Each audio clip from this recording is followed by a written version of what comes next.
Buonasera. In fact, when they asked me to make the speech tonight, I said I can have a speech of 100 pages. 100 pages because maybe 50 pages to talk about the Middle East and our region, but the other 50 pages to talk about Italy and to talk about Ms. Meloni.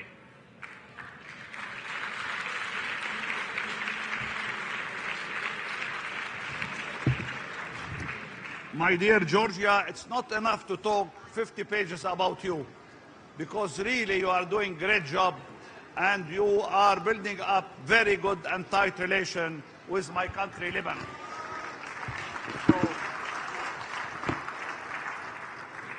So we are really very grateful for what you did. Signori, it is an honor to stand before you today at the event in Rome. I would like to extend my gratitude to the distinguished Prime Minister Giorgia Meloni, the friend of Lebanon,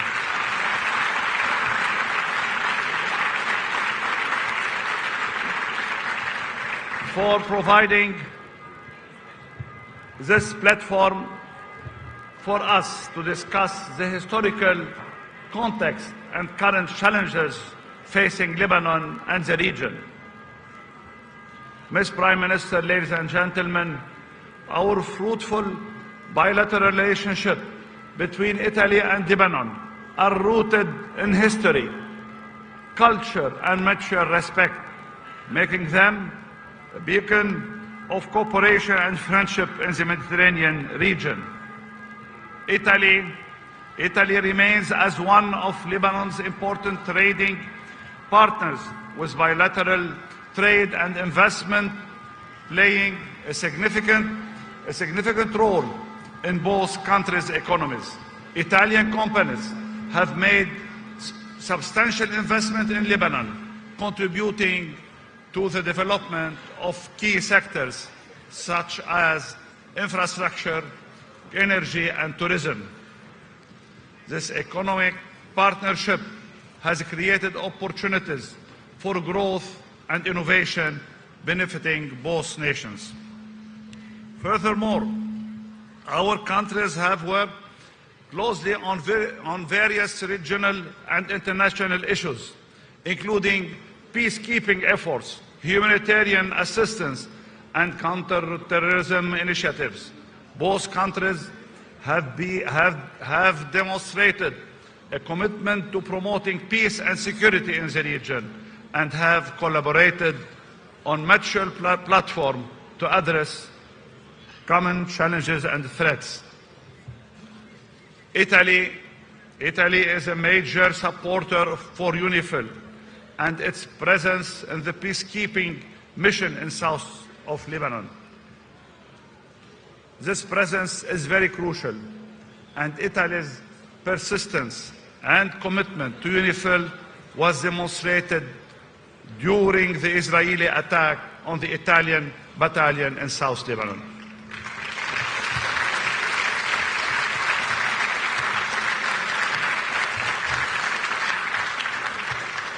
Ms. Prime Minister, ladies and gentlemen, today, as we observe the ongoing conflicts in the Middle East, there is a growing belief that we're witnessing political changes that will influence the Sykes-Picot Agreement of 1916. The boundaries drawn by colonial powers are being contested as nations like Syria and Iraq confront political challenges. However, let us dig deeper into this turmoil. It is not solely about borders. It pertains to lack of investment in human capital, including education, social inclusion and development, the fundamental challenges of these nations. The social contracts upon which they were established are proving to be unjust and imperfect, resulting in their internal divisions that resulted the collapse of political system in terms of governance and social unity. In the midst of this turmoil, Lebanon emerges as a unique case. Since 1943, the Lebanese, who were divided between those affiliated with the West and those affiliated with the East, now decided for the first time to affiliate and belong to our country and nation, Lebanon. The National Pact has held the country together amidst various challenges. This pact, centered on sectarian power sharing, has maintained a semblance of stability, notwithstanding with its own set of difficulties. The origin of sectarian power sharing in Lebanon traces back to the Ottoman era and the French Mandate. Despite being viewed as a symbol of state disintegration, Lebanon has defied expectation and preserved through its turbulent past, including the brutal civil war from 1975 to 1990. Ms. Prime Minister, the formation of Israel in 1948 has profound impact on Lebanon's political landscape. The displacement of Palestinian refugees following Israel's establishment led to a significant influx of refugees into Lebanon. This influx worsened existing tension within the country as different factions held conflicting views on the Palestinian issue. The presence of Palestinian armed groups in Lebanon further escalated internal conflict and destabilizing the nation. Lebanon became a battleground for regional powers fighting for influence, with Israel conducting military operations in Lebanon territory and occupying part of South Lebanon. The prolonged presence of Palestinian refugees and armed groups played a fundamental role in triggering the Lebanese civil war in 1975, worsening the political turmoil in the country. The Lebanese civil war, with its complex causes and devastating consequences, left a lasting impact on our nation. Efforts toward reconciliation and post-war reconstruction, such as the Taif Agreement, have been instrumental in steering Lebanon towards stability. Signed in 1989 and shared by Saudi Arabia and Syria, the Taif Pact marked the conclusion of a brutal civil war that had ravaged Lebanon for over a decade. The agreement aimed to halt the violence and establish a political framework for the country's recovery and progress. As we navigate through the complexities of the post-Civil War era, Lebanon finds itself grappling with a variety of challenges that continue to shape our nation's trade. The influence of regional powers on our politics and the persistent Israeli occupation of Lebanese territories are all pressing issues that demand our attention and action. The shadow of non-state actors looms large, with its dual identity encompassing both political and military dimensions, further complicating this case of fragile political landscape of Lebanon. In addition to these long-standing challenges, we are confronted with the new hurdles in the form of the influx of Syrian refugees since 2011. The consequences of the Syrian war made Lebanon home to the largest number of refugees per capita, with 1/3 of our population comprising of Syrian refugees. This influx has had cohesion. The strain on our resources has been substantial, worsening existing economic trouble and creating fierce competition for jobs and services.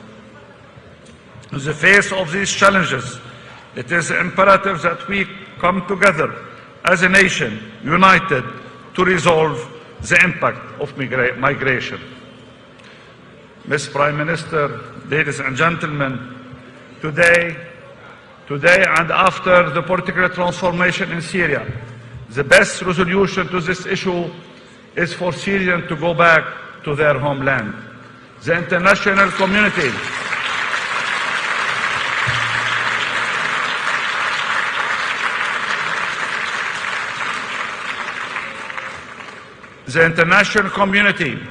particularly Europe, should assist in the return of Syrians by engaging in early recovery efforts in secure areas with Syria.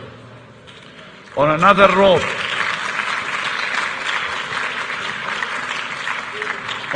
note, Lebanon is collaborating closely with Europe to prevent illegal migration, and we take pride in our active participation in the Rome process on migration.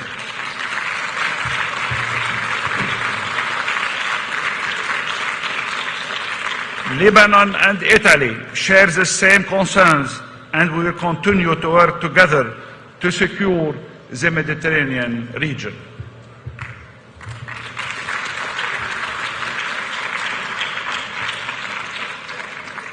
Imagine if it was 100 pages, what could happen?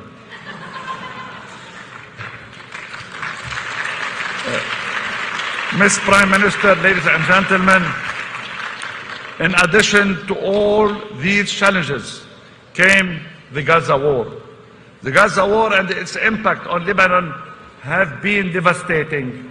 It all began on October 8, 2023, when exchange of fire across the southern border started. The situation escalated further on September 17, 2024, when Israel launched a full-scale attack on Lebanon. The Israeli bombardment since September 23 has led to the tragic loss of over 4,000 lives in Lebanon, including 127 children and 650 women. Over 14,000 people have been injured, and more than 1 million individuals, constituting 1/5 of the population, have been displaced. Today, the Lebanese government firmly believes that the ceasefire agreement proposed and monitored by the United States and France in South Lebanon will remove tensions along the southern Lebanon front and potentially lay the groundwork for a sustainable long-term stability. This ceasefire could pave the way for a diplomatic pathway that our government entirely endorses. This diplomatic approach aims to address security concerns along the southern border and resolve disputes along the blue line through the full of implementation of the United Nations Security Council Resolution 1701, which stands as a core of stability and security in the South Lebanon. The comprehensive implementation of this resolution by both Lebanon and Israel is paramount to safeguarding Lebanon's sovereignty and territorial integrity. It offers a sense of security along our southern borders that could facilitate the safe return of displaced communities to their homeland. The Lebanese government commitment to kickstart the recruitment process for additional Lebanese soldiers in alignment with UN Security Council Resolution 1701, underscoring our unwavering dedication to the full implementation of this resolution. The decision to bolster our military forces through recruitment of more soldiers mark a significant stride towards enhancing the capacity of Lebanese armed forces. The Israeli aggression has not only caused immense human suffering and loss of life, but has also inflicted severe damage on Lebanon's infrastructure, economy, and social cohesion. The mass displacement of our citizens has created a humanitarian crisis of unprecedented scale, necessitating immediate attention and action from the global community. According to the World Bank, Lebanon will require a minimum of $5 billion for reconstruction efforts. Addressing these challenges requires international support that goes beyond immediate humanitarian aid. The focus must shift towards comprehensive medium to long-term solutions that prioritize the rebuilding of Lebanon's shattered communities and infrastructure. In addition to international aid, there is a pressing need to stabilize key institutions in the country. Today, we stand at a pivotal moment in the history in the Middle East, where the winds of change are blowing in a direction that hints at the dawn of a new era. A few days ago, we have witnessed a significant shift in Syria as the long-standing regime has fallen, marking a fundamental moment in the nation's history and symbolizing the end of political-military era. This transformative change, guided by crucial geopolitical forces, is poised to define Syria's political landscape in the coming years. The impact of these changes goes beyond the regime's downfall, with a profound effect expected on Syria's constitution and overall political structure. Syria stands at a critical juncture where the outcomes of this evolution will shape its governance and society fabric, leading in a new era in its history. The region, long plagued by conflict and instability, is now showing promising signs of a shift toward long-term stability.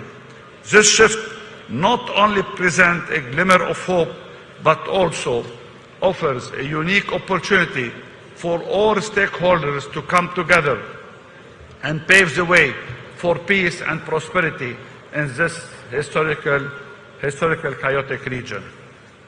Let us explore into the key points that underpin this argument and shed light on the transformative developments taking place in the Middle East. Israel's proactive stance in expanding its normalization effort with Arab countries, particularly Saudi Arabia, marks a significant step towards regional security.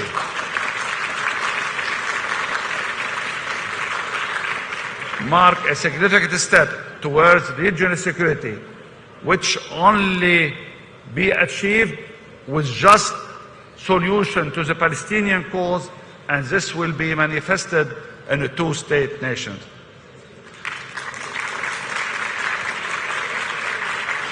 Moreover,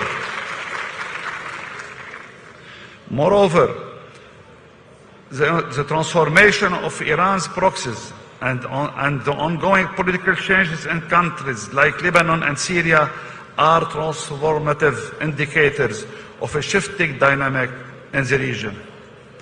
As we witness this transformative shift and promising development in the Middle East, it's imperative for all stakeholders to seize this moment and work collectively towards a future of peace, stability, and prosperity in the region.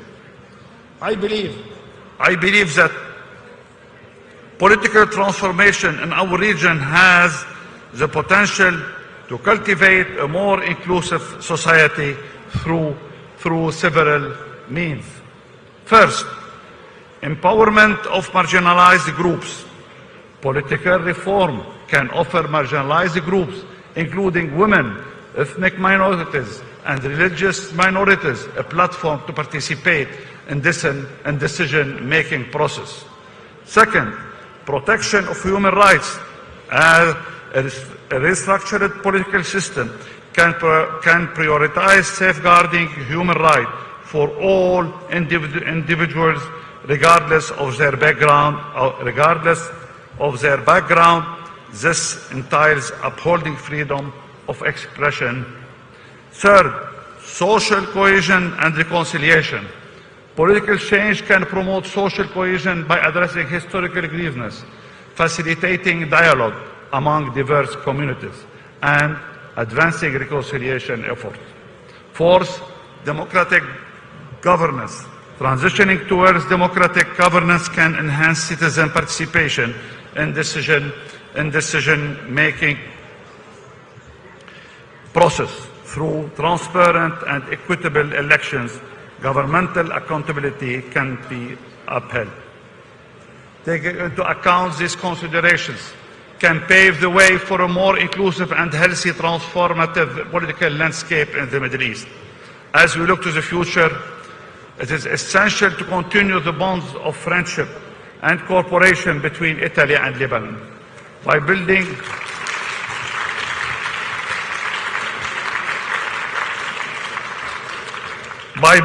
on the foundation of trust and mutual respect that exists between our two nations.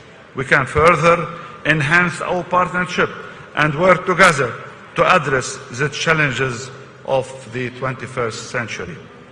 Ms. Prime Minister, I want to thank you for visiting Lebanon twice this year, which shows your constant support of Lebanon's stability, and to our highly appreciate the effort and remarkable leadership in bridging the gaps between the West and East. Today, I am here to continue this path and to work together for a constructive partnership between Lebanon and Italy. Finally, let us embrace this new era with optimism and determination, knowing that our actions today will shape the destiny of generations to come. Viva Italia, viva Lebanon.